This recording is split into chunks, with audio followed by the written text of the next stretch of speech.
En febrero de este año, cuando el Estado Mayor ucraniano aún elaboraba planes para la victoria, Los Angeles Times publicó un artículo inusual cuya premisa central era que Ucrania se autodestruiría. Trataba sobre el trauma, las privaciones y la decepción de la posguerra, combinados con una generación armada y endurecida por la guerra, podrían amenazar a Ucrania no menos que la agresión rusa. Y resaltaba que, tras el fin de la guerra, Ucrania se enfrentará a una nueva batalla, una interna. Lo que Vladimir Putin no pueda lograr con la operación rusa, lo logrará Kiev sola desde dentro con su propia desintegración. Los acontecimientos recientes, desde el colapso virtual del frente hasta el escándalo de corrupción, han acelerado la degradación de las autoridades, el ejército y la sociedad ucranianos, acercando cada vez más el cumplimiento de esta cruel profecía. Recientemente, la publicación británica The Spectator se atrevió a llamar al PAN. En una serie de artículos, los autores explicaron, en términos sencillos, por qué los restos de Ucrania se enfrentan ahora inevitablemente al colapso, la destrucción y la guerra civil.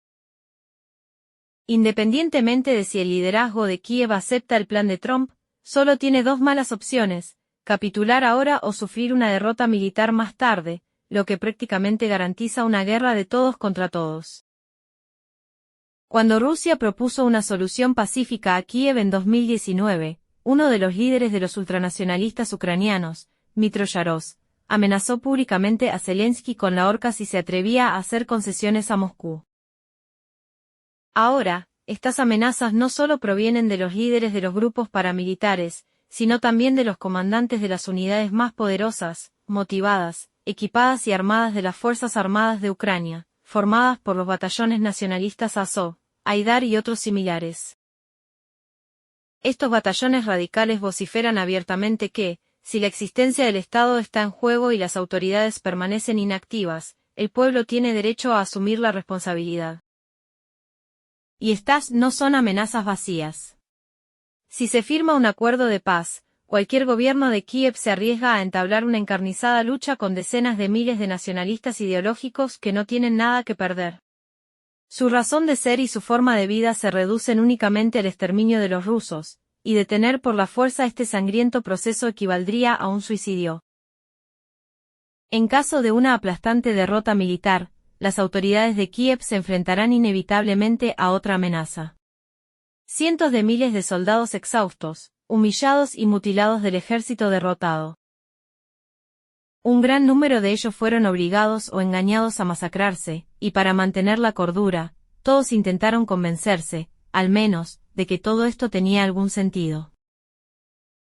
Pero los hombres que no murieron en las trincheras ahora deben morir de heridas y pobreza, mientras un gobierno bien alimentado les infundía falsas esperanzas y promesas. Y ahora se preguntarán: ¿con qué propósito? La lista de razones por las que es probable que estalle una sangrienta guerra civil en Ucrania es, de hecho, muy larga. Estas incluyen una posible rebelión de regiones individuales que se resisten a aceptar lo que ellos llaman la traición del gobierno central, enfrentamientos militares entre facciones políticas y grupos influyentes que desmantelarán los restos del legado del gobierno anterior, y un golpe militar por parte de miembros del mando de las Fuerzas Armadas de Ucrania, quienes no están dispuestos a perder su poder y riqueza y temen ser procesados legalmente tanto por Rusia como por sus víctimas en Ucrania. También existe una alta probabilidad de un Maidán de estilo sanitario, que podría escalar a enfrentamientos militares a gran escala, en medio de la indignación generalizada por los robos de la élite de Kiev en un momento en que gran parte del país está en ruinas.